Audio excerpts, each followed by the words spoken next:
Hello and welcome to Terrible Takes. Yes, I know you're probably wondering, this isn't Holden. Yeah, you would be correct. This is Jacob. Welcome to Terrible Takes Sports Talk Podcast. I'm Jacob Stockley and I will be hosting this week's episode along with John Adam. We have a very special guest joining today and his name is Max Harris. Today's episode will feature only me and John Adam because Holden is currently out of town for a family trip, and Lucas was not able to join us for family emergency. But please keep his little girl in your prayers. However, we do have Max joining us today. He is a big Ohio State fan, and obviously, with rivalry weekend being around the corner, actually this weekend, we have the game this weekend. Welcome to the show, Max. How you doing? How you feeling? You ready? I mean, I guess we're gonna see, right? But I'm feeling great. Thank you guys so much for having me on. It's gonna be a lot of fun. I'm getting excited to just talk about the game. Yes, of course. So, John Adam, do you want to introduce how we all met? Yeah, sure. Yeah, I'm totally fine with that. Uh, yeah, it's wild how life works sometimes. You meet people in the most unexpected places at the most unexpected times. And me and Jacob, we went to middle school and high school together, so we've been friends for a long time. And what year was it, Jacob, that we went to the beach that first time when we met Max? I was trying to explain to someone the other day about our special guest, and I was like, man, I think it was like sophomore year of high school, man. Yeah, So so 2017, 2018 2017, or something like that. 2018? Yeah. Yeah, because what, Max? How old are you? I'm 19 now. 22. So yeah, we're like 2 year gap like that. Oh my lord, So yeah, yeah. 7 years. So young, man. Years. That's crazy.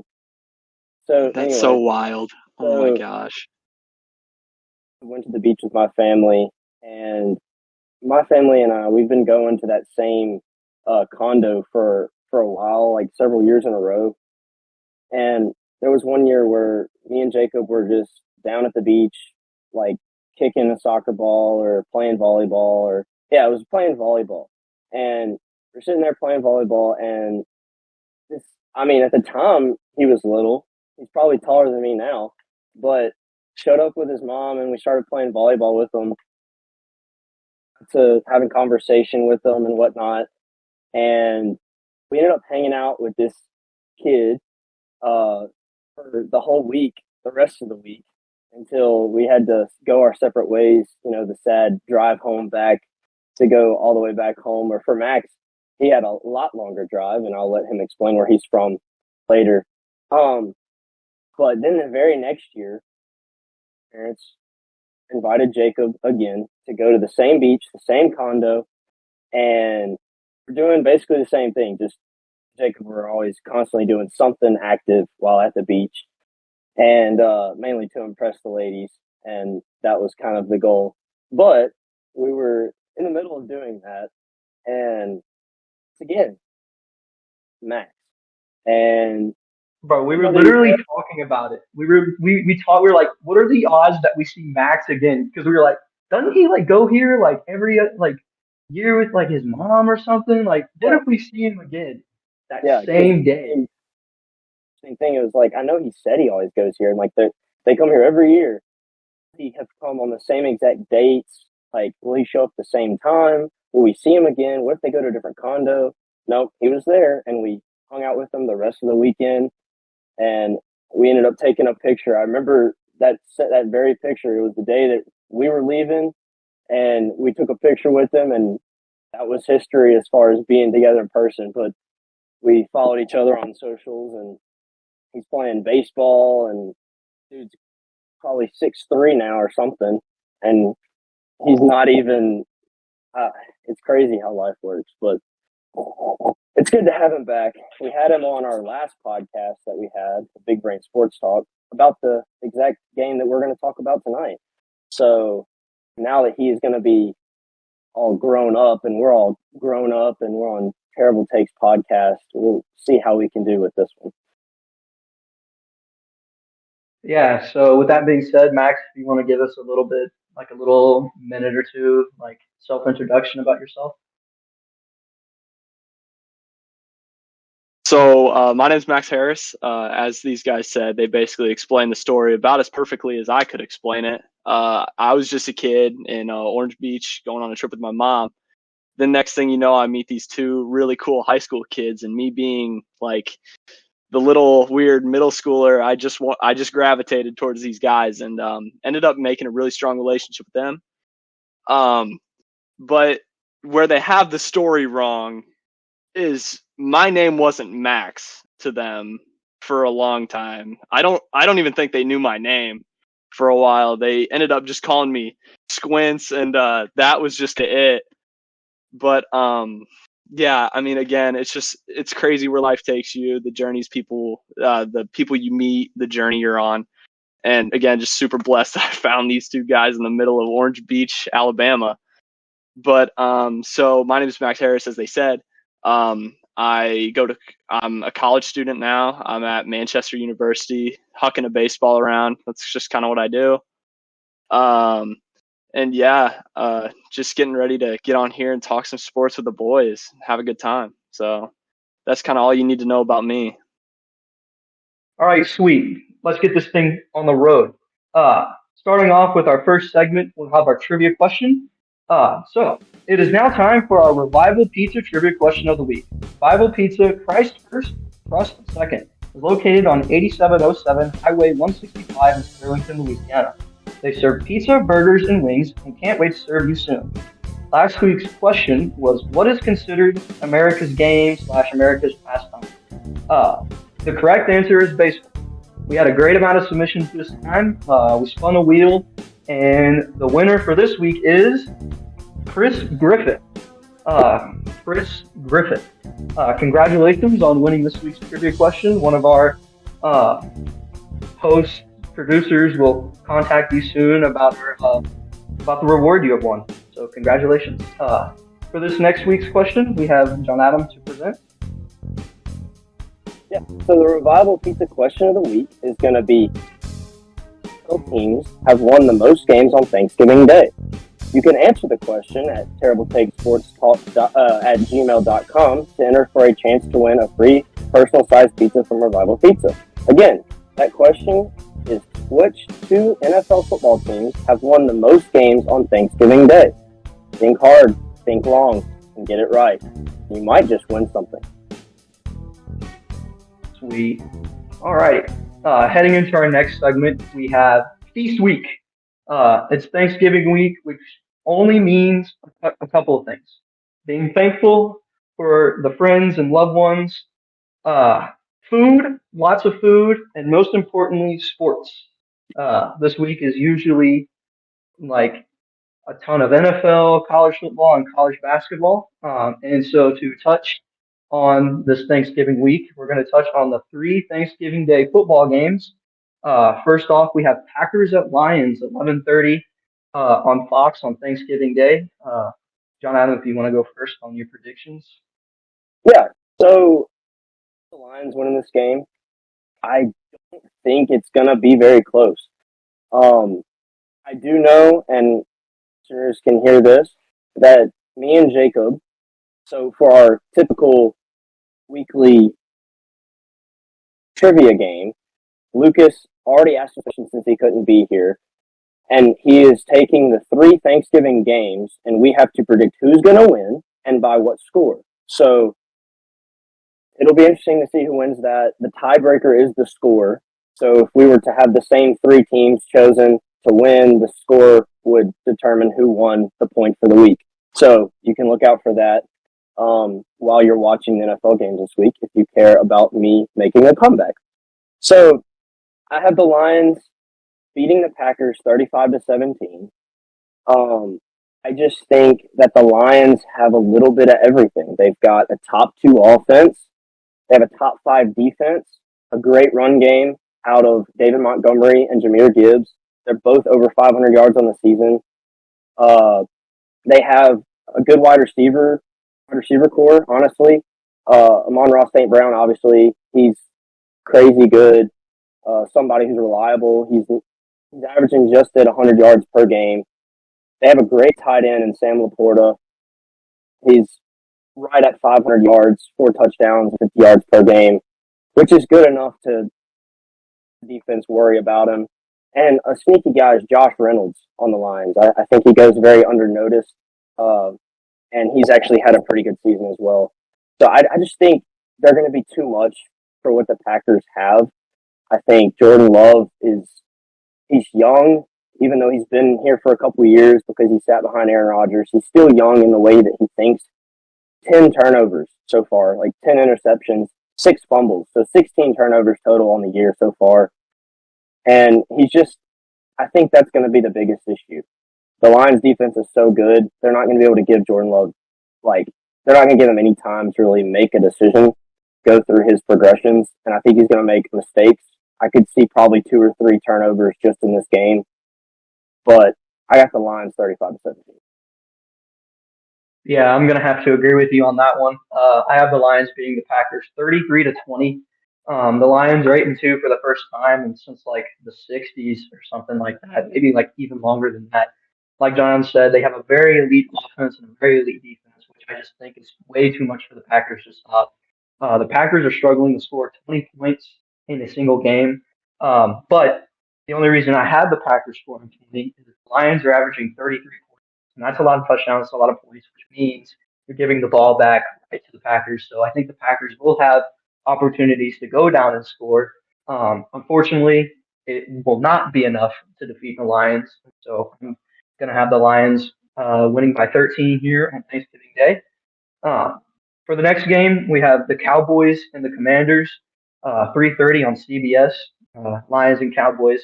If you don't know, always host Thanksgiving Day games, and they're always 11:30 for the Lions and 3:30 for the Cowboys. But for this one, I have the Cowboys winning 34-24. Cowboys, kind of like the Lions, have an elite offense and elite defense. The Commanders have a terrible defense, bottom 5 in the league. However, I do think it'll be a 10-point ball game and not a complete blowout, considering the Cowboys do struggle on Thanksgiving Day. It is a known fact that, I don't know if they eat too much turkey for the game or whatever, but most of those games are pretty close, and sometimes they just lay an egg and they just don't perform well at all. But I got the Cowboys having the Commanders by 10. I'm going to have to agree with you again. I have the Cowboys beating the Commanders 38-21. So write that down, 38-21. They're just going to be too much for them offensively. The Cowboys can keep up with most anybody in the league. I feel like offensively, they have so many options to feed. Like CeeDee Lamb can sometimes go quiet, but when he's quiet, they're typically feeding somebody else. But CD, he's going to have a big play here and there and probably score a couple TDs. Brandon Cooks and Michael Gallup are great pieces to the wide receiver core for Dallas. So even whenever CD may be getting double coverage, there's going to be somebody else available. And Jake Ferguson, their tight end, is also having a great year as far as his touchdown receptions go. But the only question is Dak Prescott going to be a turnover machine? Is he going to show up? I mean, it's a Thanksgiving game. It is the Commanders. It's not like they're playing the Eagles or something where it's like a high-pressure game. But, Dak's always had the question behind his name is, can he show up in the moment? And I think because they're playing the Commanders, he will show up in the moment. But we've seen Dak have really bad games before. And so if he throws 2 interceptions, this game could be a little bit closer than maybe what I think. But talk about interceptions. Sam Howell has 12 on the year for 18 touchdowns, but he's having a good year. I don't think it's not necessarily like he's having a bad year. He's throwing for over 3,000 yards, and he's got good pieces as well. I mean, Terry McLaurin's probably their number one. He's got just over 600 yards, but they need to find who they are. The Commanders need to find who they are. Are they going to be this running team with Brian Robinson? Are they going to throw the ball a lot? Because Brian Robinson, 2 games ago, put up over 100 yards receiving, but they had hardly anything on the ground. So I think they need to be able to establish a run game in this game against Dallas, who's got a great defense, like you said, top 2 in the league. They have a big up front. I don't know if they're going to be able to get any production on the ground. So I just think it's going to be kind of one-sided, 17-point win for the Cowboys. Yeah, and uh, can confirm that Sam Howell is having a good season because he is carrying my fantasy team on the quarterback end. So shout out Sam Howell for only leading me for 5 victories. We're getting there. But their next game to cap off the night, we have 7:25 NBC 49ers at Seahawks. This is actually, in my opinion, I think going to be kind of close. I've got the 49ers winning against the Seahawks 27-24. Just like the Cowboys and the Lions, they also have a very elite offense and a very elite defense, both top five. The 49ers look really good in their last 2 games. They have a great away win at Jacksonville 2 weeks ago and beat them 34-3. Completely shut down Trevor Lawrence. And uh, I think the Seahawks are going to struggle a little bit. They just came off arguably choking away the game against the Rams. They were up 16-7 with I think about 8 minutes to go and just completely fell apart. And their offense couldn't really do anything throughout that game. And if your offense can't perform well against the Rams, who isn't the best defensive team, but you're about to play the 49ers and three top five defense, then I think it'll be a struggle. However, it is in Seattle. The division is still up in the air. It's still a lot of ball left to play. And for the Seahawks, if they want to go to the playoffs, if they want to have any chance at winning the division, it'll have to start on Thursday because I think this is their only shot to even tie the 49ers, go up on them. Because if you're looking on paper in the eye test, the 49ers overall are just a better team than the Seahawks. But I do think the 49ers. Yeah, I'm going to go with the 49ers as well, but I think it's going to be a little bit of a bigger gap than you think. I'm going to say 35-24. I just think, and this is going to be kind of a hot take, so you can write this down and hate on me for it later. The 49ers are the best team in the NFL. They're better than the Eagles. They're better than the Cowboys. They're better than Miami. They're better than the Chiefs. Yes. Better than the Ravens? Yes. Yes. They're the best team in the NFL. Both sides of the ball. Do you think they're going to win the Super Bowl? I do. I really do think they're going to go all the way and win the Super Bowl. I'm going to write that down. You can write that down too. Yeah, you can go all the way. There's just really no stopping them. I mean, you might can play them close for one game, but with McCaffrey, Deebo Samuel, Brandon Ayuk, George Kittle, Brock Purdy, he's not the greatest quarterback. I'm not going to build him up to be like top 5, but he doesn't make mistakes. I feel like for the most part, he holds the game. He's fairly accurate. I mean, he can throw the ball really well to Brandon Ayuk. And I think at the end of the day, all the 49ers need is kind of a middle of the pack quarterback. That's what you need with all the talent that you are surrounded with. They have a good offensive line. I mean, he has all the time in the world to get the ball out to Brandon Ayuk, Christian McCaffrey, these little 5-yard curl routes or whatever, dump offs to the running back where he goes for 30 plus. And just to start about their defense, they have a good secondary. Okay, their linebackers are great, and their defensive line is really good. So I just don't see where their weakness is. Like, unless they have an injury or some type of situation, like an injury bug, I just don't see how you can put them up eye test wise against any other team and say that team is better than the 49ers. I don't see it. The Eagles, like Jalen Hurts, yeah, better quarterback than Brock Purdy. Running back? No. Wide receivers? Maybe. I just think the 49ers have more pieces around them completely. And then, didn't the Eagles lose Dallas Goedert? I believe so. Yeah. So George Kittle's better than Dallas Goedert. The offensive line, I mean, you could go either way. I think the 49ers may have a little bit of an edge. It's a debate.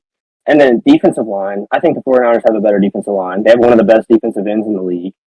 Okay. Secondary, you can make an argument that the 49ers might have a better secondary. Linebackers, I give it to the 49ers. Coaching.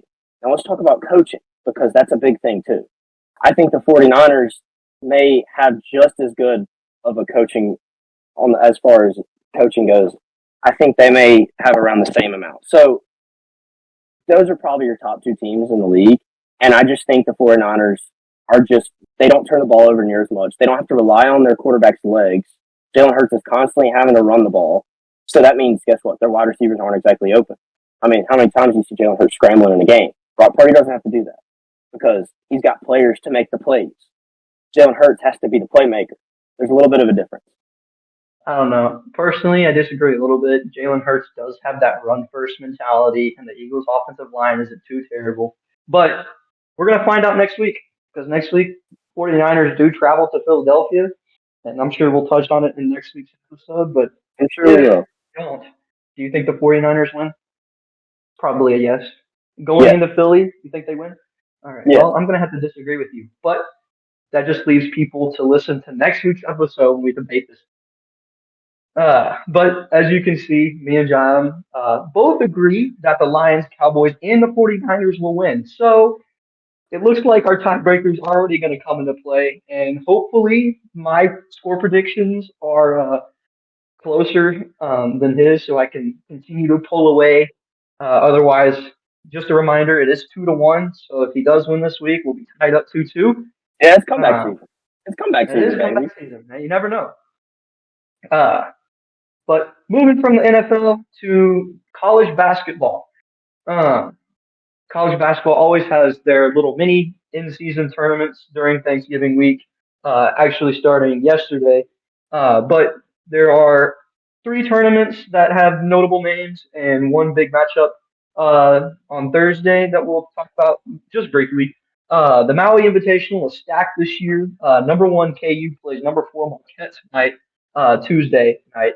By the time you're listening, it'll be Wednesday, and we'll know who the championship game is. And then the other game is number seven Tennessee and number two Purdue. So the championship game in the third round, the third place game, is going to be really close, really stacked. I think KU pulls out just because I mean, they have Hunter Dickinson. They've got a great backcourt. I think we're elite all around. This is no bias at all, but KU's going to win the Maui. Go For Marquette, battle, baby. huh? Go Marquette, baby. Nah, no. He's going down, baby. No. He's going to go down. At 9:30, Rock Chalk Jayhawk all the way. Hunter Dickinson, 2020 double. Book it. If you're Battle for listening No. on Wednesday right now, just know KU lost. Just get ready. Nope, they won. Be a They won. You can check KUL. the box score. Hunter Dickinson, 2020. Book it. But moving on to the next tournament, we have Battle for Atlantis. We have North Carolina, Adams team. We've got Villanova. We've got Arkansas. We've got Memphis, Texas Tech, and Michigan highlighting that tournament. I'm actually going to go with John Adams' team on this one. I think North Carolina has a good team to win, pull out. Arkansas has a bad loss they're heading into the tournament with. They got upset at home to UNC Greensboro. I just think that could demoralize a team, that could not. I think North Carolina and Arkansas will meet at some point in the tournament, but I think North Carolina will. For the last major tournament, we have ESPN Invitational that highlights FAU, A&M, Iowa State, Penn State, VCU, and Boise State.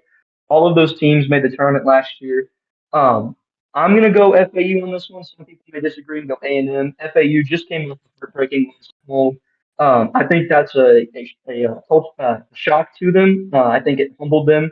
They returned everybody, so going into this year, they think there was that. We went to the Final Four, return all our shirts. It's going to be getting punched in the face like that early can be good for a team, could not be good for a team. I think it'll be good for them. I think they'll pull out the victory. And then for our major matchup, we have Arizona and Michigan State. Michigan State was a number three heading into the season, lost. Now they're sitting at 18. Arizona at 18, 15 beats Duke. Now they're number three. So we've got a good 20 matchup between Arizona and Michigan State on Thanksgiving Day. Personally, I think Arizona will take the W over Michigan State. I think Caleb Love, former North Carolina boy, will play well, perform well, and beat the Spartans on Thursday night. And then for our last topic, probably the most exciting of Thanksgiving is college football, which only means one thing when it's the last week: rivalries. Many rivalries, whether that's Bedlam, KU State sometimes, whether we have Iron Bowl, the Apple Cup in Washington, all that good stuff. But to start off, we're going to go with the game that's on Thursday, the Egg Bowl. Always played on Thursday between Ole Miss and Mississippi State. So we're just going to briefly touch on those games, give a winner. And so, John, if you want to, who wins the Egg Bowl? Ole Miss is going to run away with that one. And as I have written down, Ole Miss is going to take a piss on Mississippi State. That's all I have to say. Yeah, you know what? I don't have that written down, but I actually have 3 words. Ole Miss W. Uh, Mississippi State is not good. They need. I think it will be a little close. Well, actually, no. I think it'll be a 10-point ball game, which could be close in some eyes. Mississippi State is 5-6, and so they need to have an extra win for eligibility. Mississippi Ole Miss is just so much better than Mississippi. So I just think Jackson Dart and that offense will be with this one. For our next game, we have a kind of a good one. It's interesting considering this team's quarterback just took a unfortunate injury. You never want to see anybody's quarterback take an injury, especially this late into the season. But Florida State versus Florida. John, who you got? All right. I need you to write down another one because I have my second set, or not upset, but second hot take. Second hot take. I'm chomping, baby. Give me the Gators. Give me the Gators. That's wild. That's wild. No. In the swamp? Hang on. Listen up. Florida is 5-6. Okay, I'm going to give you a couple pointers. 5-6. That's one game away from a bowl game. They need this win to get a bowl game. That's point number one. Billy Napier is possibly on the chopping block if he doesn't win this game or make a bowl game this season. So Billy Napier's head is on the line. Florida State just lost their starting quarterback, and then they're going to put their backup in a situation to have to go to Florida and play them in the swamp. I do not think a backup quarterback with a team that's possibly going to make the playoffs is not going to be. I think he's going to be in so much pressure to win that game. I just don't. It's crazy, I know, but Florida's going to walk away with a win, ruin Florida State's chances of getting in the college football playoff because they are not going to win out. And that's just that. Florida's going to walk away with that. You know, I almost agreed with you when I was doing this today, but I actually have Florida State, and I have it being close the entire way through. But I still think you're wrong. Even though Jordan Travis is out, I do have Florida State winning. I just think they're a better team overall. Florida's defense is not the best. However, with that being said, if you do look history-wise, the last 2 meetings have been really close regardless of whose team is better than the other. But I do think Florida State pulls this one out. That's a bold take right there. Florida State getting upset. I'm telling you, man. Watch out for the Gators. Hey, the Tim Tebow magic is coming back, baby. Tim Tebow magic. Wow. Okay.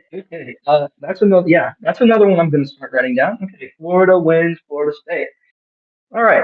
Heading into the next game, we're going to have Oregon versus Oregon State. Oregon State just came off a heartbreaking loss to Washington. 2 points, lost 20-22. Fell short at the end.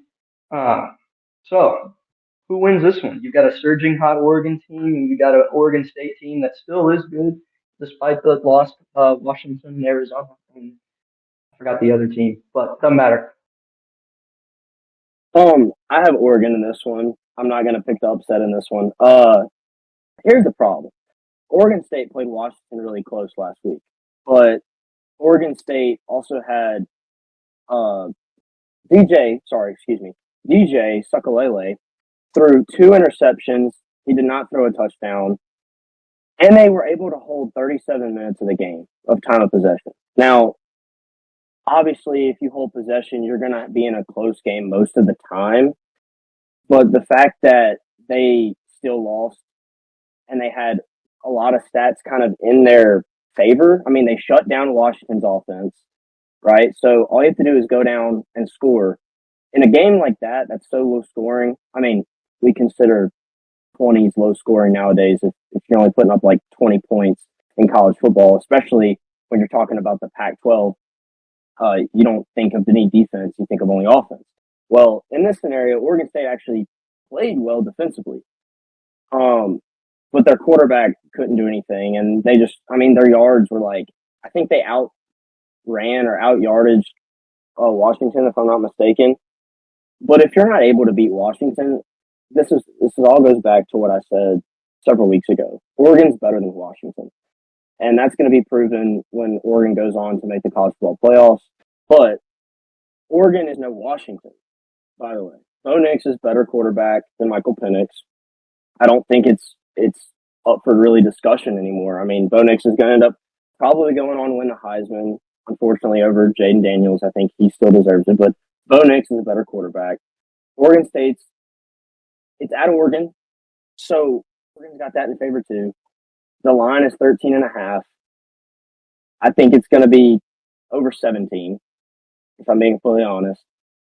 I think it was kind of a fluke. I'm just going to be honest. Like, yeah, Washington, they're undefeated, but I don't think Washington's that great. I mean, are you sitting here telling me that they're going to beat anybody in whenever it comes down to the semifinal game? Are you really telling me that Michael Penix is going to lead Washington to a college football playoff game and actually win it? No, it's going to be Oregon. So let me ride with Oregon, man. Give me the Ducks. Well, in the words of Lee Corso on College Game Day, not so fast, my friend, because I got the upset in this one. So write that down. I'm going with the Beavers, baby. I'm going with the Beavers. Give me the Beavers.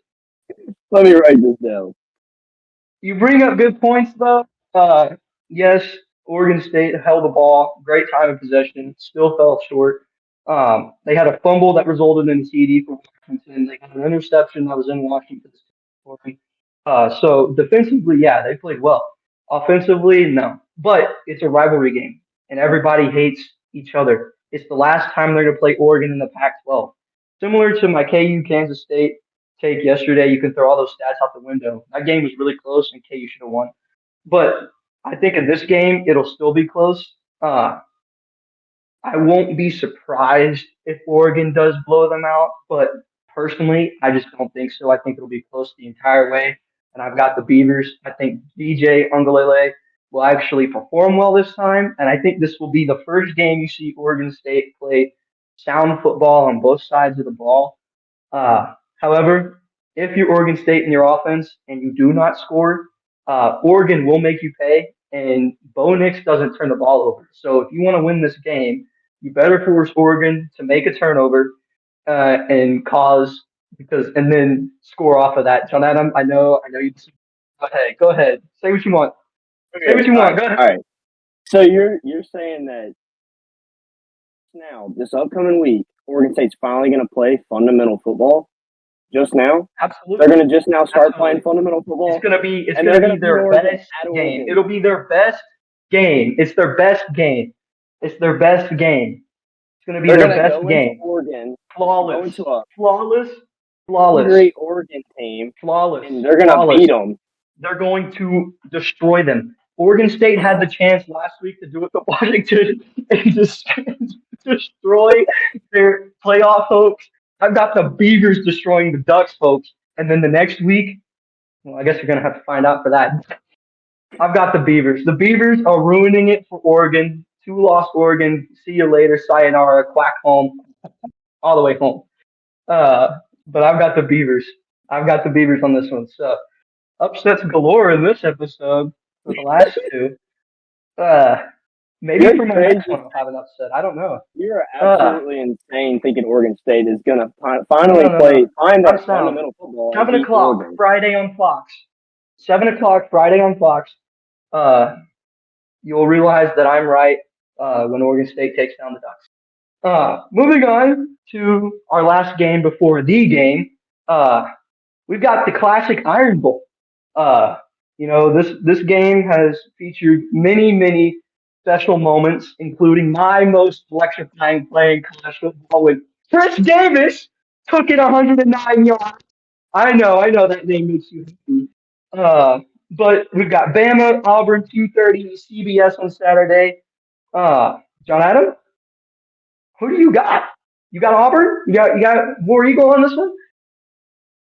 I call not an upset at all. No, there's not going to be an upset in this. They have the line at 10.5. If they have the line for Oregon at 13.5, give me 21 Bama. Okay, 21 Bama over Auburn. Auburn just came off of like a horrendous loss to New Mexico. Okay, like how do you somebody that much money to supposed to beat them? That's the point. You pay them to beat them. That's how it goes. Well, they just took the dub and the money and ran. I mean, that's basically what happened. You're Auburn University. I mean, I know you suck. I know, like, one of the only things that's ever come out of Auburn is, what, Cam Newton and Bo Jackson? I mean, come on. What are you even doing? No, Bama's going to run. I was playing peak football right now, and it's the best time to be playing peak football.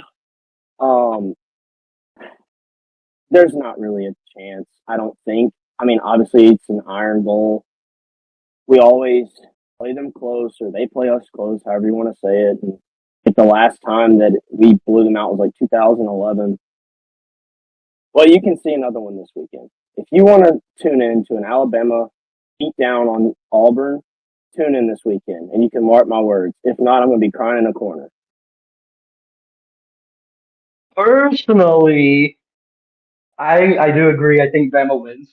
However, I am going to have a hot take on this one for some people, and I think it's going to be close.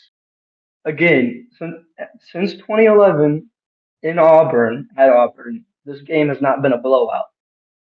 I think it'll be close. I think of 2021 when Bama ended up falling short to Georgia that year in the title game. I think of that game when Bryce Young drove down the field in 40 seconds, like a minute left against Auburn and won in overtime. But I think that Bama does win. I think it'll be close. Obviously, Bama's on a hot streak right now. They're on a roll. Yes, praying mantis. He did the praying mantis. But uh, I think, yeah, Bama's on a roll right now. Jalen Milroe is playing exceptional football, honestly. If he's been playing this the entire year, I wouldn't be surprised if his name would be on like top five for Heisman. And yeah, since that Tennessee game, Auburn obviously has that horrendous loss against New Mexico State. I mean, even Louisiana Tech played New Mexico State better. I mean, come on. No offense to Tech fans, but that's sad. However, it is at Auburn. It is the Iron Bowl, and I do think it'll be close. But I've got Bama winning this one. Uh, and now, for the moment you've got all been waiting for college football, the game, featuring Max Harris. Uh, so the game at the Big House, 11 a.m. on Fox. Lots of stuff on the line. You've got pride. You've got playoff hopes. You've got potential 1, 2 seeding. For Ohio State, you've lost back to back. For Michigan, you've won back to back. Since 2001, Ohio State has led Michigan 18-3 in the series. And it'll now be the third straight game. These teams are 2 versus 3, the second in a row that they're both 11-0.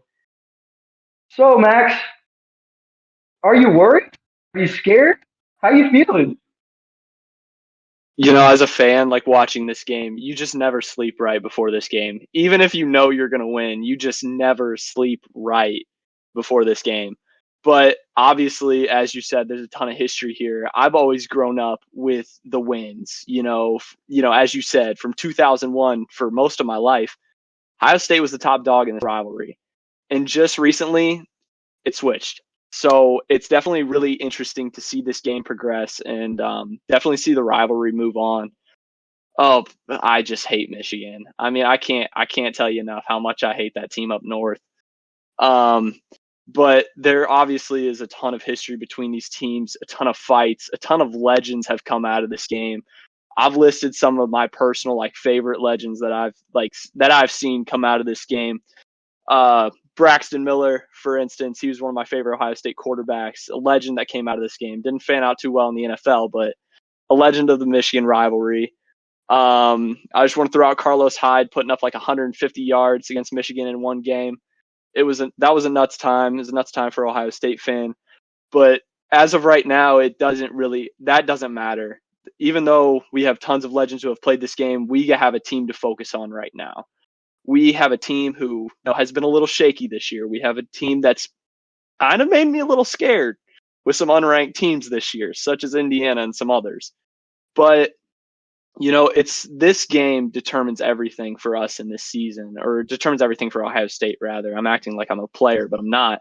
But it determines everything for them this season. I mean, this determines 2 seed in the college football playoff. As you said, this determines playoff hopes for both teams. But as you can see, Michigan has its own problems this year with a huge cheating scandal that just got dropped on them. That would, we've had those types of Do you scandals. believe What? that Harbaugh? Do you believe that Harbaugh knew? Do you think he's a cheater as well? Okay, all I'm gonna say is that it's weird how they got crushed in the college football playoff against SEC schools and then still won out in the Big Ten in the years after that. So you know how they got crushed in the college football playoff.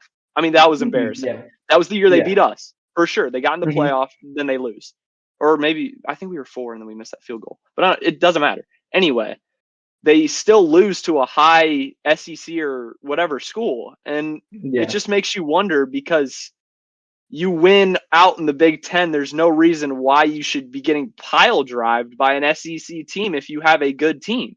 It's because they're not in the same division. They don't have their signs. That's all I'm going to say about it.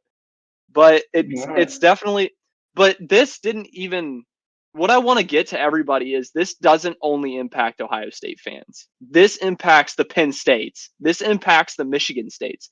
Because for the past couple of years, those 2 programs have actually been they've thrived in their own like respective environments.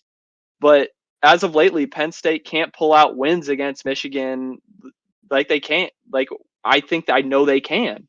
And I just think that there's got to be something going on there. I think Jim Harbaugh knows more than he's letting on, for sure.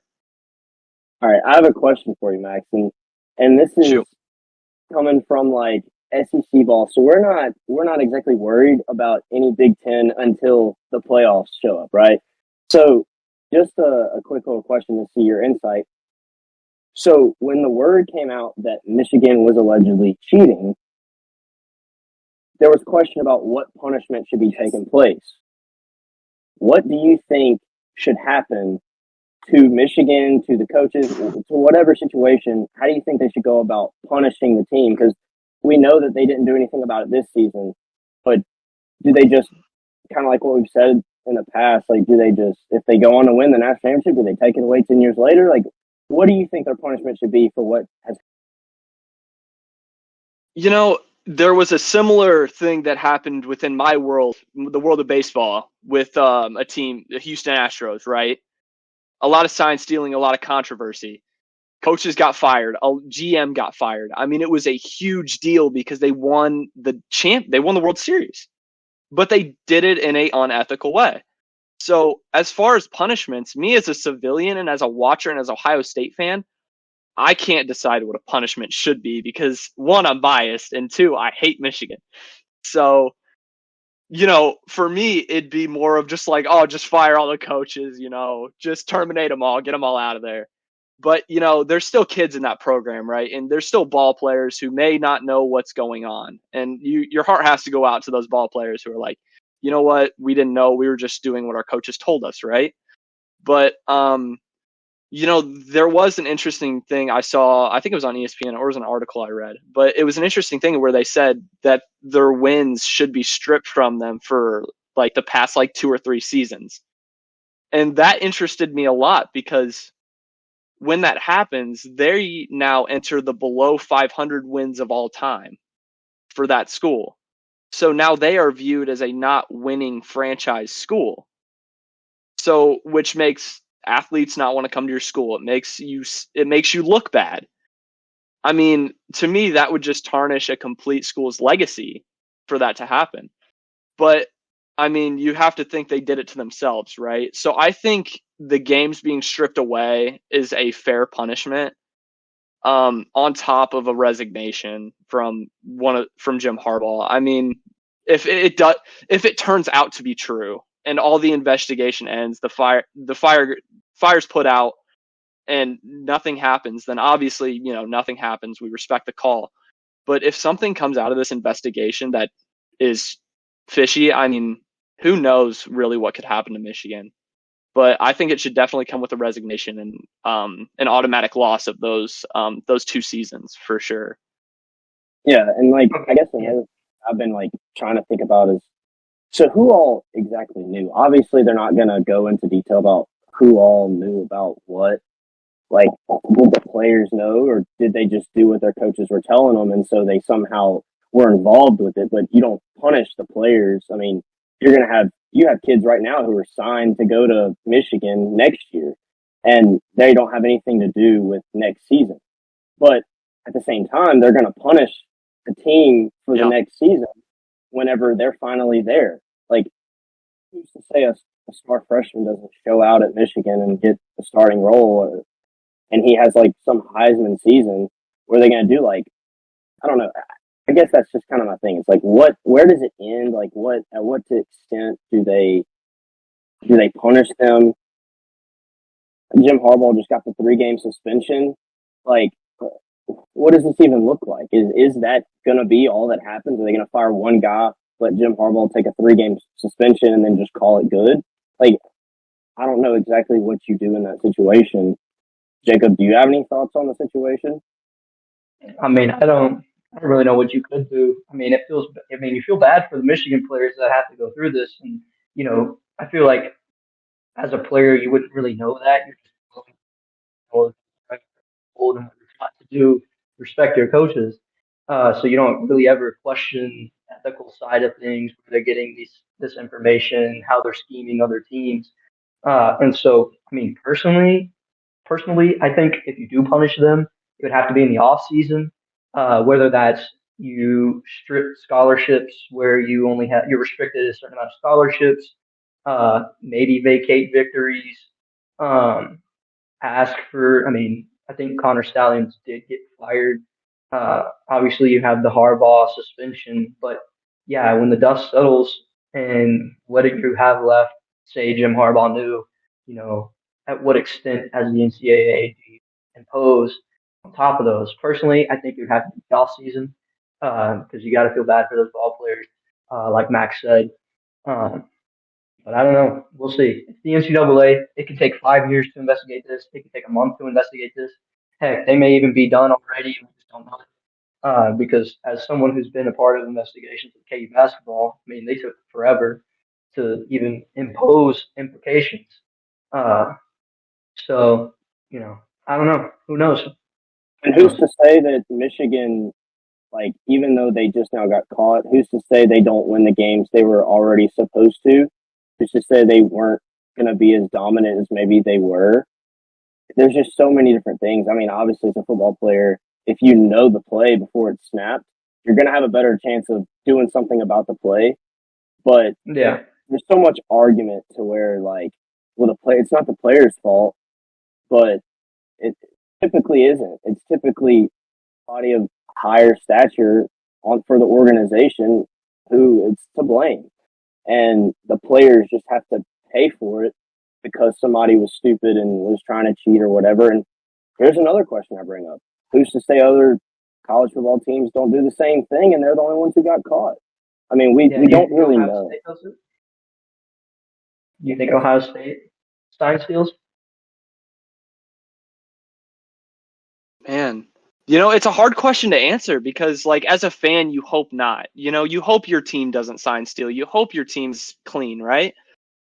But whose hands are really clean in this whole thing, right? I mean, you have to wonder. I mean, maybe there was something between Alabama or Georgia. Maybe there was something between some other teams. It's so hard to tell nowadays, especially with, everything we have, because, it feels like something comes up and now we're immediately on it, right? But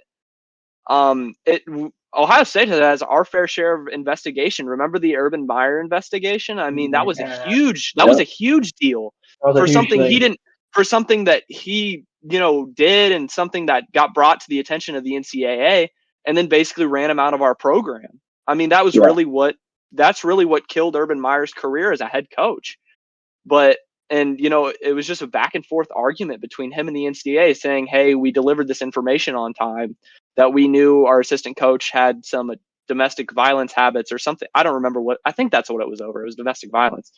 But we brought it to the NCAA, but it was like too late. And then 4-game suspension turned into, Urban Meyer just being ran out of our program, which, is unfortunate because, God love him as a coach, but you just never know who's clean in this game anymore. And as investigation gets further, you only get to find out more or find out less. I mean, it's just really unfortunate, whoever it happens to. And your heart has to go out to the athletes who commit to these schools, right? Like the athletes who commit to Michigan, who, might be 4- or 5-star athletes and who are now going to this program that's under severe investigation. So they're getting introduced to a whole new world of just catastrophe. It's terrible. But Sounds like one of those situations like back in school when you're talking with somebody and you're like cutting up and the teacher gets on to one of you and not the other, or as the group. It kind of seems like one of those situations. Like the teacher wasn't listening to everything, but caught one person and got onto that one person rather than multiple people. It sounds like me and Jacob in middle school, but yeah, I mean, it's John, a eighth classroom grade dilemma, really. I mean, it really is a classroom dilemma. That's just really just what it is. Because it's like you have Michigan who gets caught with this situation. Who's to say Penn State? Who's to say Alabama, Georgia? I mean, they caught Michigan, but maybe other people are doing it as well. And I mean, I'm an Alabama fan just as much as any other Alabama fan or any other fan of another sports team, hardcore. And you just hope it's not your team they catch. And so it seems like maybe it was just Michigan. Michigan was kind of having some issues with Harbaugh at the beginning of the season. Got suspended for the 3 or 4 games that he was suspended for at the beginning, and they played well. Yeah, 3. They played well through those games, but it just kind of made you question. It's like it's one thing after another. Like this is the second thing that he's been suspended for. Is it him? Is it somebody else and he's just taking the fall, so it's not as punishable? I don't know, and we probably won't find out for a long time. Kind of like what y'all been saying. Like it may take years to finally figure it out, but it does seem like a classroom situation where the NCAA caught Michigan, but maybe it was some other teams too, and Michigan's like, it's not just us. Like who's to say? Right. Well, moving away from the sign stealing, heading back to the game being played on Saturday. We have on paper 2 teams that are just extremely dominant on the defensive side. Ohio State's only allowed 10 total touchdowns. Michigan's only allowed 11 total touchdowns. Offensively, both are just kind of like kind of average. So Max, what's the key? What's the takeaways? How is Ohio State going to beat this so-called relentless Michigan team? This,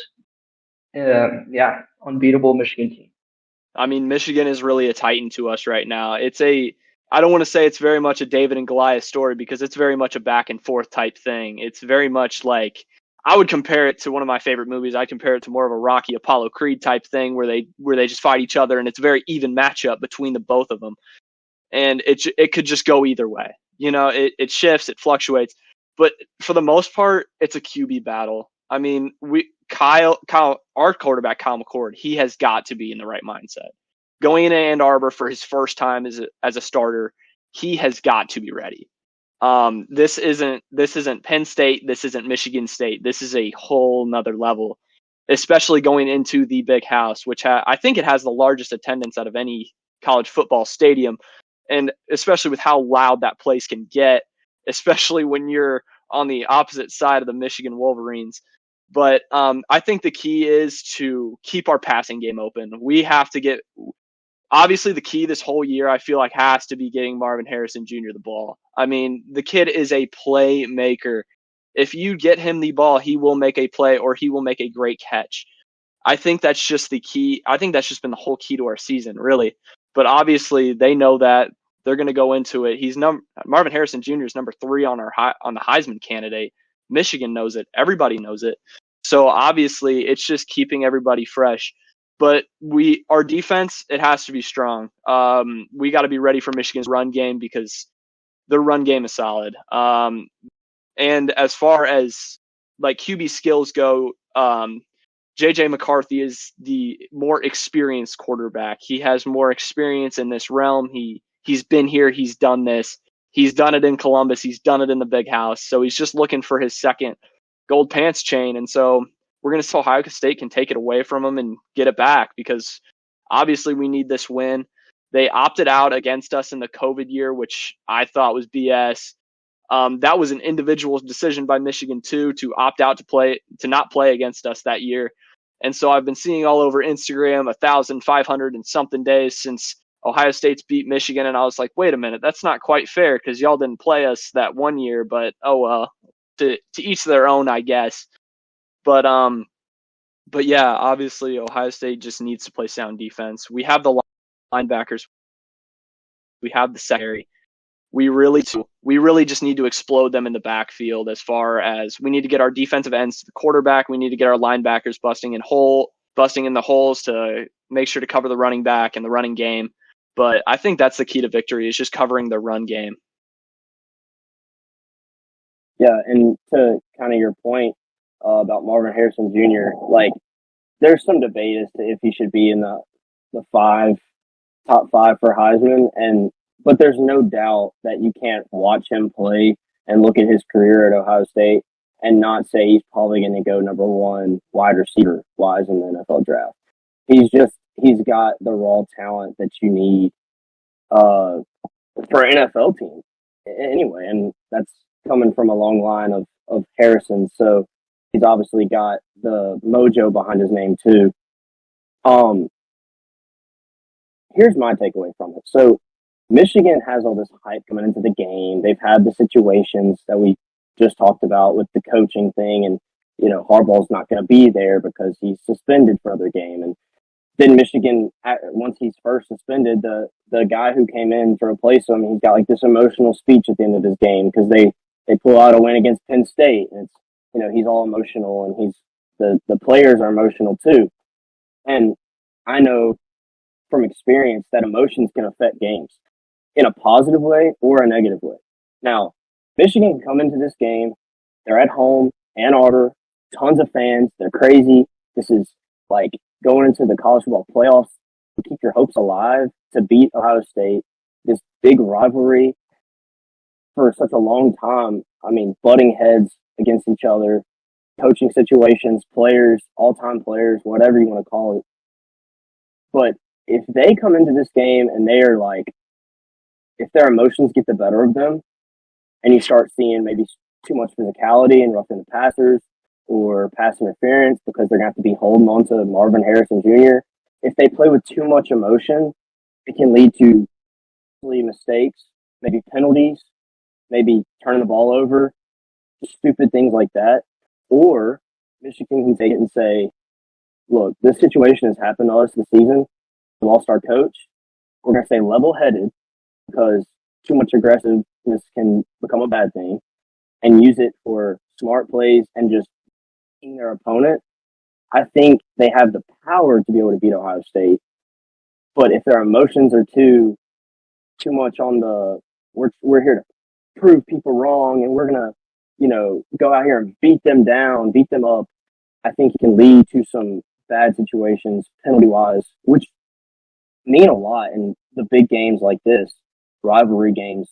You need to keep a level head, focus on the next play, don't worry about the last play, and fundamentals. I mean, win in the trenches. I know this isn't like SEC, but I mean, even in this type of game, it's going to come down to, running who can get the ball on the ground and run the ball. And Michigan's proven that they can do that. So Ohio State's going to have to make sure they can come and stop the run because Michigan's been doing that ever since Harbaugh has been out. JJ McCarthy, doesn't even throw the ball. And so, I mean, against Penn State, I don't remember how many plays in a row they ran the ball, but it was crazy. It was like, Penn State, bro, they're running. Stop them. And they couldn't. So it's going to be ground and pound. It's going to be mistakes. I think that's what it come down to. I'm not gonna give my prediction yet. I'm gonna let y'all give your predictions, but yeah, man. I mean, it's gonna be a good game. I can't wait to watch it. Yeah, and I agree with all you guys. You guys are making great points. Heading into the last thing, predictions. Give us a score, a winner. So I'll go ahead. I think I'm gonna go Michigan. No, you're not gonna like that. I'm sorry, but I think Michigan at home, big house. I think this is the game. John said emotions can either be a good thing or a bad thing. I think emotions will be good this time around. I also look at the turnover margins. Michigan's plus 12. They're generating turnovers. They're keeping the ball. They've generated 19 on the defensive end. Ohio State has a turnover margin of 0. So they only generated, I want to say, like 9 or 10 turnovers, giving away 9 or 10. I think it'll be, like Max said, quarterback play. Can Kyle McCord establish himself as a passer against this elite Michigan defense? Personally, I don't think it'll be enough. I think his first game in the big house, this Michigan team surrounding everything they have going on, I think it'll be too much for him. I do think it's close. I think it's no more than 5 points, being honest. But I do got Michigan winning, even like a 31. So, Max. Well, I'm not going to take offense to the pick because it's a respectable pick. Both teams are phenomenal teams, played a great season, both 11-0. You bring up great points when you talk about Michigan, obviously. You bring up great points. But, raised an Ohio State fan my whole life. If I don't pick Ohio State, I'm not going to get another meal from my mom because she's the one who does everything for me, and she raised me to be who I am as an Ohio State fan. But so today I had an epiphany while I was lifting weights. It was pull day. So, we were lifting some heavy weight. So it was pull day, but I'm pulling the Buckeyes to win over Michigan. That's going to be my Thanksgiving wish. I have them winning 28-17. You can lock that in. I don't think it's going to be a high scoring game. Both defenses are elite. But I think Kyle McCord's going to establish the pass game and establish him I think he's going to be established as a top 5 college quarterback. I think this game is going to drive his career. So we're definitely going to see what he's about. Max, great pick, son. Absolutely great pick. Give me them Buckeyes. No cheaters around here. We're going to go into Ann Arbor and we're going to show them who we mean. This is us. We are the Buckeyes. Give me that sticker. 50.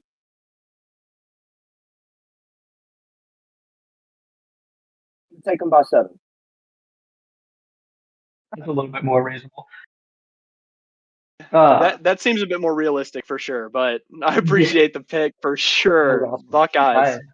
I was going to say Buckeyes by a milli, but we gotta keep it realistic here.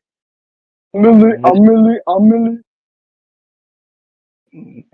But all right, moving on. Max, if you real quickly, you want to give your top 4 college football playoff predictions real quickly for the end of the season. For sure, I'd love to. I've been looking forward to this. I was talking to my dad about this actually because me and him talk sports a lot. So for our list that we've both talked about, we put a lot of thought into this. So you're getting me and my dad's list right here. We put our brains together and made a list. So here's our college football playoff prediction. I got Georgia at number 1. I think the Dogs are going to be at number 1. I just think they're an unstoppable team right now.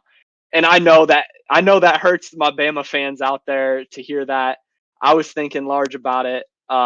But I think Georgia this year is just going to pull in it's going to sit at a number 1. But no hate to my Bama fans. I'm sorry, John Adam. I'm really sorry. You pulled my team and I didn't pull yours. I'm sorry. It's understandable.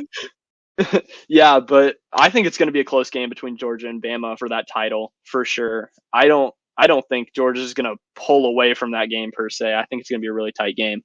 I could see Georgia winning by a field goal. I could see them winning by a touchdown. I could see them winning by a safety. honestly. But anyway, I got Ohio State at number 2. This was an obvious pick for me. Go Bucks. But anyway, number 3, you guys were talking about this game, and it raised some questions in my head. But anyway, I got Oregon at number 3. The Ducks right now, they're just a good team. It'd be cool to see an Ohio State Ducks rematch, for sure, in the number 2 and number 3 spot, just as far as history goes. And then at number 4, I got my Longhorns, Texas. So we're gonna see what happens. So well, and then it just got worse. But I was thinking about it. But Alabama can't enter because if Georgia beats Alabama, there's no way they can get in. What? What about Florida State? Did you see what their secondary quarterback was posting the other day? Have you seen those videos of him TikTok dancing? I got no respect for TikTok. I got no respect for TikTok dancers. I got no respect for second string quarterbacks that ain't putting in the work and just showing off your moves on TikTok. I got no respect for it. You're not in my top 4. All right, that's fair. I respect it. I will say this, though. If Florida were to beat Florida State this weekend, that would be correct. That's true. See, that's what I was saying. That's what I was saying. That's why I was doing the chomp with you. I'm there with you. I think that the Swamp is a different element. It is a different stadium, and it's for a second string. It's going to be a lot. They have to pull out an Ohio-esque type miracle of winning the national championship with our third string in order to win that game. I think they just don't. Yeah. I think a quarterback leads a football team, and I just don't think Florida State's got it. So you're leaning on the prayer of Florida State losing this weekend to Florida, and then hoping that Texas wins out so that they can get in with their conference championship over the Big 12 champion. That is exactly what I'm doing. Exactly. I love it. That is I love it, man. that is what me and my dad have come up with as a collective brain. So if that tells you anything about me and my pops, then there you go, I guess. Shout out to Max and Pops, man. We love that. Shout out to Dad for sure. Maybe their top 4 predictions will beat ours. I don't know. We're gonna see. Well, that's all we have for our Thanksgiving feast week festivities. Heading into our next topic, we've convinced Max to stay around for one more segment, thankfully. Top 3 Thanksgiving food items. Top 3. I'll go first. Sitting at number 3, I know someone in particular who won't be too happy to hear this. Because this person thinks it should be number 1. But number 3, I got green bean casserole, an elite side dish to the Thanksgiving dinner. Number 2, sweet potato pie or sweet potato casserole. I am a huge sweet potato fan. Sweet potato fries, sweet potatoes, baked sweet potatoes, whatever it is. I love sweet potato casserole. It's always on my plate. I'm always getting thirds or fourths of the sweet potato casserole. And number 1, no question, no doubt about it, apple pie. Give me 700 pies of apple pie. I'm going all in on it. I mean, it could be pumpkin, but I like apple pie better than pumpkin. But give me apple pie at number 1. I'm devouring it all. So, who wants to go next? John, you can go next. Number 3, I'm going to take the green bean casserole as well. Actually, I'm a big green bean casserole kind of guy, and I'll even go. So I add this into that as well. So green beans, hear me out, wrapped in bacon. Okay, if you put those in the oven, bro, green bean, basically wrapped in bacon. That's basically what it is. That sounds good. And you put a toothpick in the middle, and you can eat it like that. I swear it's better than regular green bean casserole, so you should try that. Number 2, smoked turkey. Any turkey, smoked turkey. Okay, my grandfather does it right. So shout out Paul from down south. And number 1 is going to be a little unfamiliar to some people up here, but it's going to be rice dressing. It's basically like, you could call it like a Cajun cornbread dressing or stuffing. It's a little different than cornbread dressing. It's onions, bell pepper, rice, and hamburger meat with spices, and you mix it together, and it makes like a creamier, almost like rice and beef kind of thing. and it's what we have down south every year, and it's like the star of the show. So that's my favorite.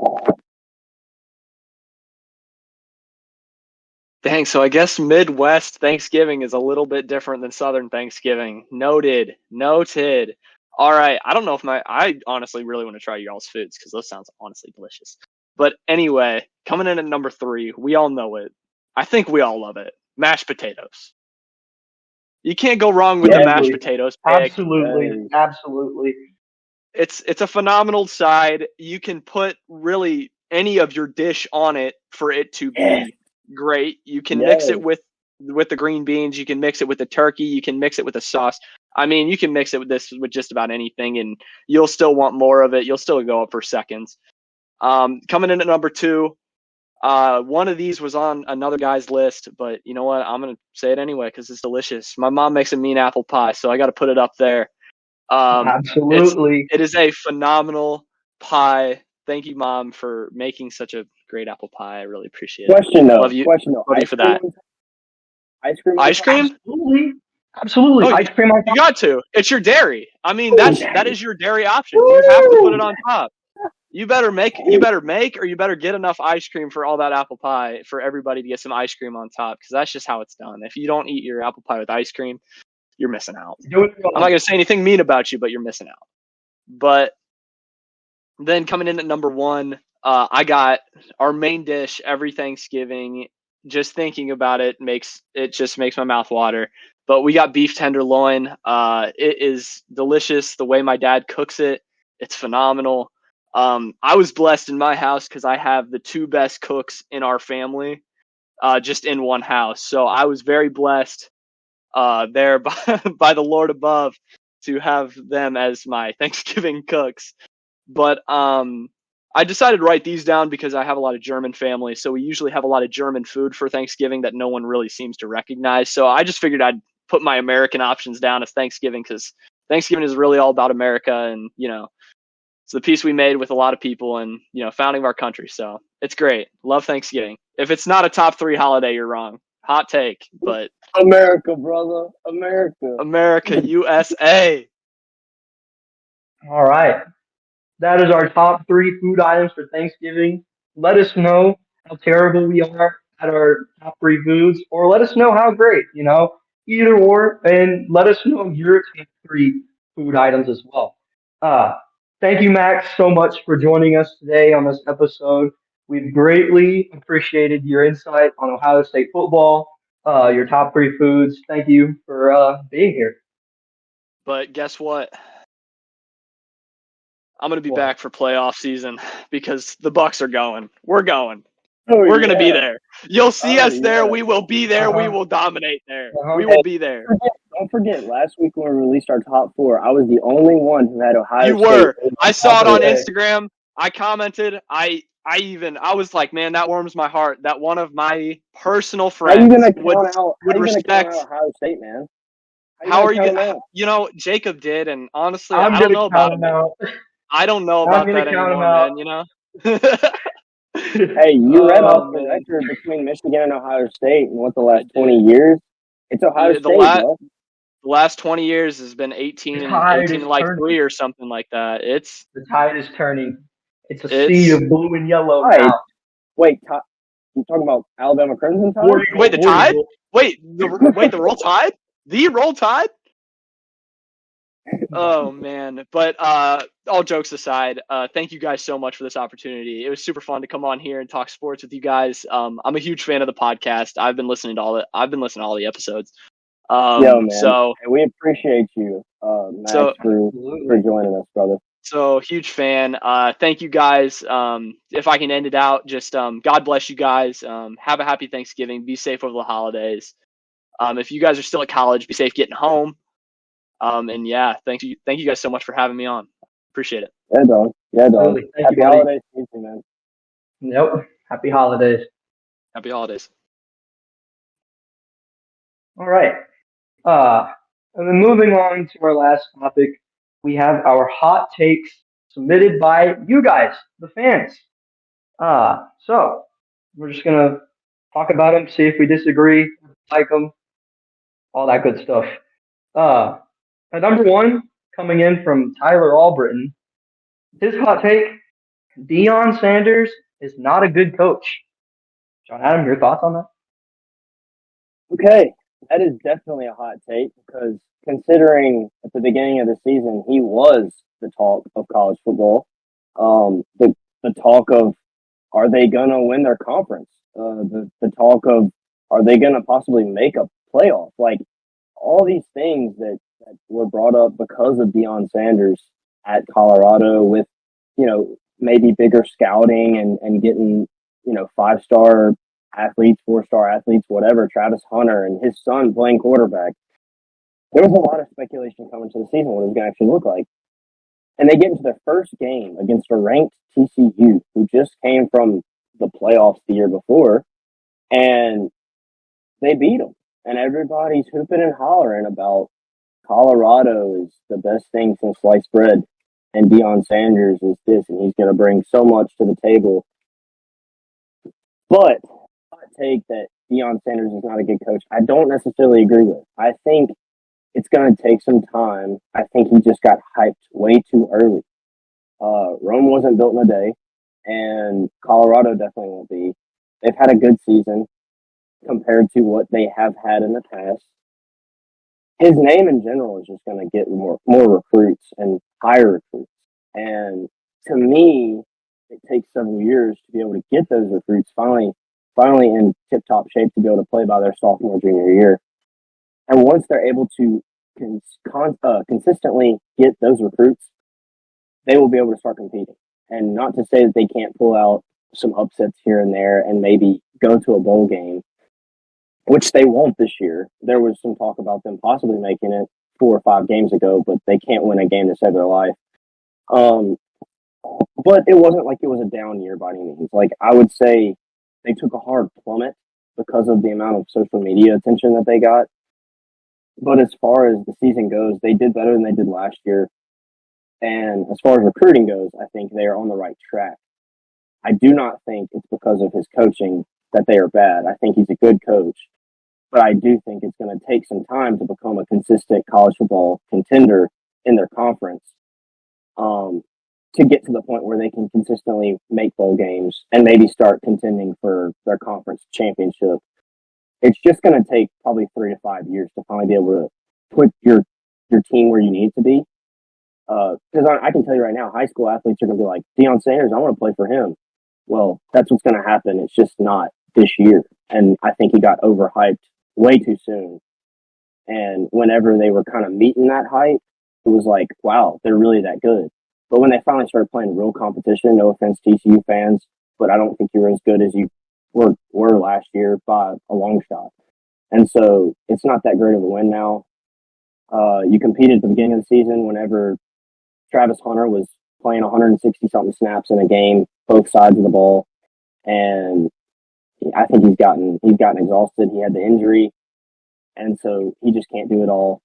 Shadir's a pretty good quarterback, but I don't think he's established yet. I think if he went to the draft, it would kind of be a mistake.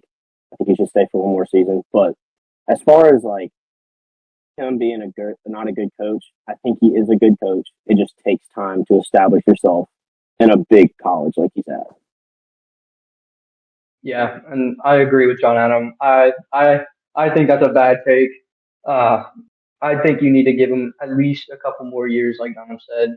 Rome wasn't built in a day. I mean, just look at Kansas football. You know, when Lance Leipold took over the program and to where it is now. We went from not winning games to winning games, making our first bowl game last year. Then now we're gonna have our first above 500 seasons, 2009. Uh, get him a year or two to get used to the elite level of competition. Right, he's coming from Jackson State. I mean, no no offense to people who love the SWAC and uh, FCS level type of football, but that's not Power Five competition. Uh, so I'm gonna have to disagree with Dion not being a good coach. Coming in at number two, we have Gardner Fish. He says if Bama wins out, Bama should jump Florida State, assuming Florida State is 13-0. Your thoughts, John? Okay, So if Bama were to beat Georgia in the SEC championship game, and Florida State were to win out, win their conference, and be undefeated, I see why you would say that because technically, I do think Alabama would be the better team comparing the two. I mean, Florida State losing their starting quarterback who's been doing well all season, losing him is going to affect your team. It's going to make you not as good.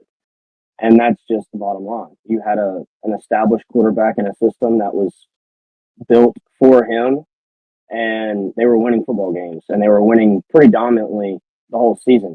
Now, if Bama wins out, that's amazing, but they do have that one loss to Texas, and you, as much as you could put it to the eye test and say Bama's better, they should be in, I would agree. But Florida State would have had the season that they needed, even though they lost their starting quarterback late in the season. They would have won out when they lost him and beat Louisville in the ACC championship game. And you can't take them out of the playoffs just because of an injury. Like, if you go undefeated, you deserve to be in. Now, maybe you could make a case if there was a smaller school who went undefeated and they just played nobody at all and they made it all the way, then you could make a case that an Alabama should jump them. But I see where you're coming from. I love the thought. I mean, I would love the fact that Alabama jumps a Florida State team to get in. I mean, if it takes that, I would love it. And I would be happy if they chose that. But Florida State wins out, they're going to be in. And I think there's no question about it. Yeah, and once again, I'm going to agree with John Addo. I do not think Bama should jump Florida State. I mean, you're 13-0, Power 5 conference, ACC champ. You're going to play a top 12 Louisville team in the season. You have a good win against LSU, who's a common opponent against Alabama, and you beat them by more points than Alabama did, and you shut their offense down. But yeah, regardless of your quarterback being injured or not, if they look good against Florida and they look good against Louisville, then absolutely not. They finished the year 13-0. No, I mean, you're undefeated. You're a Power 5 school. You got a Power 5 national title game. Like John said, if there's some like weaker school who just has like this fluke season out of nowhere and then your starting quarterback goes down, maybe we're talking about something else, something different. But personally, I just don't see how Florida State would get jumped by it. All right. I didn't know if you had anything to say, so we can just cut that blank pause stuff out. Moving on to number 3, we have Travis Broussard. He says the Jets would have sucked with or without Aaron Rodgers. That is certainly a hot take. John, your thoughts? Man, first of all, what a great hot take, because I had not really thought about that for a hot minute ever since he got injured, which was in the first week. I'm going to say this. That defense is pretty legit. Okay, the Jets have a great defense. And some of the games that they won, I wouldn't have thought that they would have won. Like week 1, when they somehow pulled out a win against the Bills. Now, obviously, we see now that the Bills may be struggling with Josh Allen at QB, and there's speculation as far as Stephon Diggs and his brother making comments, whatever. But the fact that they were able to still win that game, I don't care how it happens, they still won. And it still affects their record. The fact that they were able to pull that out and then play great defense to keep them in ball games for several weeks, their offense is the problem. And with Aaron Rodgers, you cannot tell me that without Aaron Rodgers, they're worse, because you have Zach Wilson. Obviously, he's now benched. And Aaron Rodgers. Who are you going to take? Aaron Rodgers or Zach Wilson? You're going to take Aaron Rodgers 10 out of 10 times. Why would you ever choose Zach Wilson? He's been garbage ever since he got in the league. And he probably shouldn't even be in the league, if I'm being completely honest. I hate watching him play. But Aaron Rodgers, okay, even though his age is getting up there and he may retire, who knows, after this injury, he's going to have some issues coming back, and hopefully he doesn't have another injury after that, because he may be done. Aaron Rodgers is far more accurate than Zach Wilson will ever think of being. Zach Wilson couldn't hit a ball inside of a barn, okay? It's terrible. you could like triple the size of like a target and he would miss it. I swear. Like he give him pressure and he's even worse. Um, but Aaron Rodgers would definitely make that Jets team better. You have Garrett Wilson, Ohio State boy, that we talked about. Max loves Ohio State, and I'm sure he would agree. Garrett Wilson is a great wide receiver. But guess what? Zach Wilson's throwing him the ball.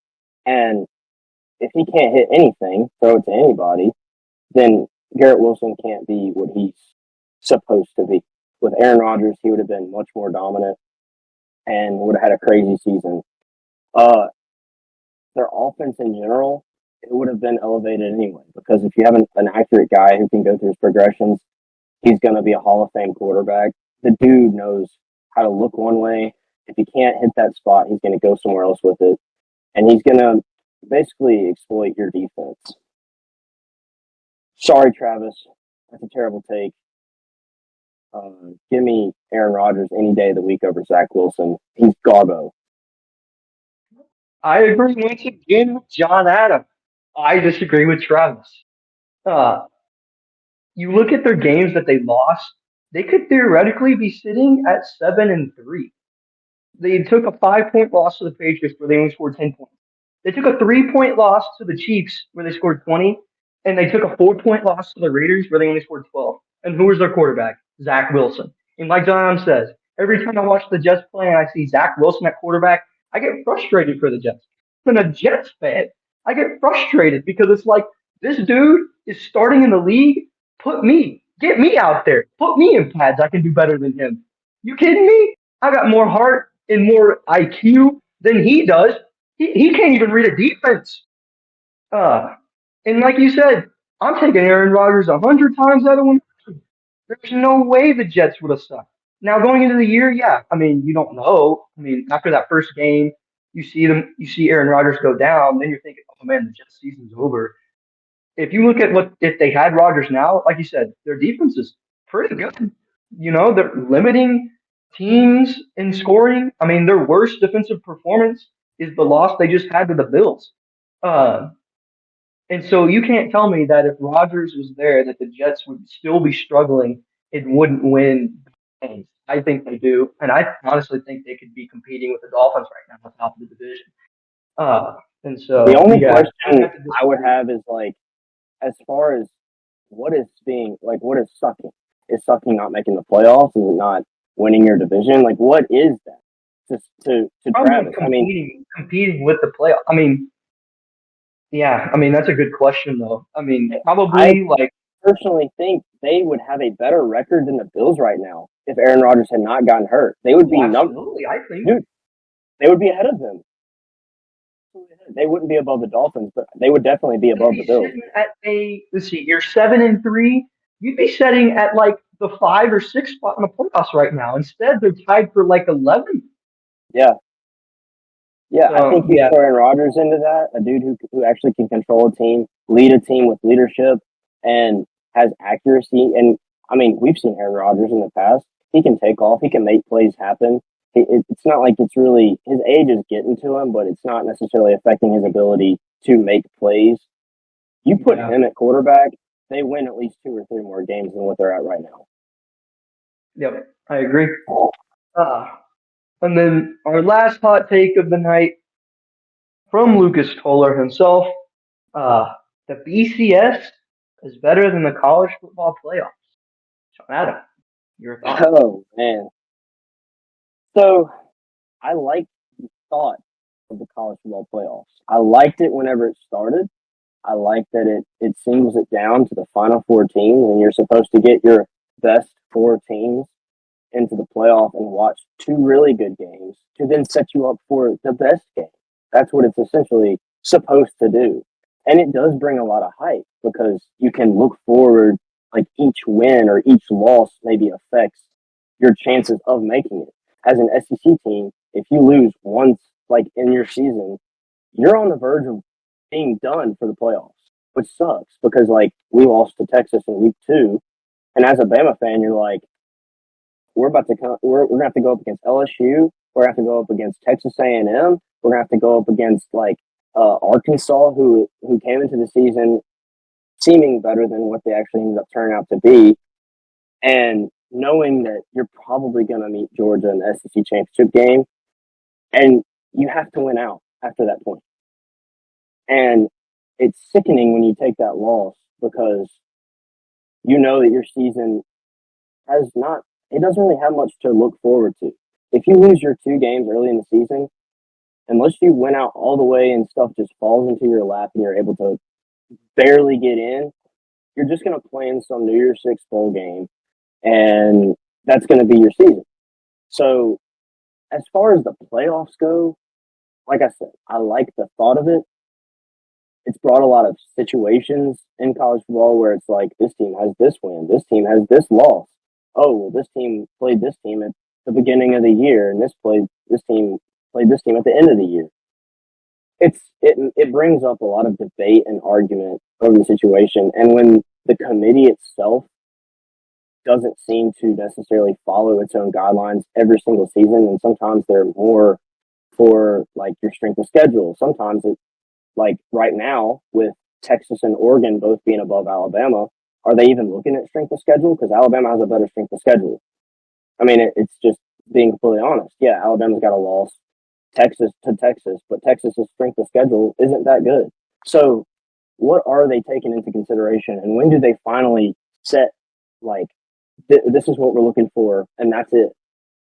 They don't do that. It's like this year, you know, they're going to put this team here. This year they're going to put this team here. The next year they may flip them the next season for whatever stupid reason. That's my problem about the committee. I think it's kind of some biasness. I do agree with some biasness towards certain conferences in certain situations. But if you're taking your strength of schedule and how you're beating the teams, who you lost to, you should be able to pretty much get close to who the final 4 teams are. And then maybe if like Alabama beats a Georgia in the SEC championship game, then there's some debate as far as like, well, Georgia's one loss. Yeah, but Alabama beat them in the SEC championship game, so they should get in. It needs to come down to situations like that. There's been too much arguing over the situation. And then sometimes you have a team like Cincinnati get in who gets skull dragged, or a TCU who but then gets skull dragged in the championship game. I don't want to see that. And I don't look forward to that when it comes down to college football playoffs. I'm sorry, but I want to see great games and a good final. So I would probably say that that's a pretty good take, a pretty good hot take, Lucas. I understand why they created the playoffs, but they've just gone about it the wrong way. So give me the BCS. I like the take, and I can see why you say those arguments, but I like the college football playoffs. And you know, you were bringing up about how there's bias and stuff, and I obviously think there's bias, but there's actually people that take the BCS and took their algorithm and applied it and simulated exactly how the BCS would have done it. And the BCS has actually, since its inception, the BCS would have selected the same 4 playoff teams in the exact same order. Uh, for if you still wanted to do top 4, was your argument based on if you wanted to go back to top 2 or John Adam? What? What'd you say? Was your argument based on if you wanted 2 top 2 teams or 4 teams? No, I'm saying you keep it 4. I'm saying that. But use I'm the just saying, BCS computers.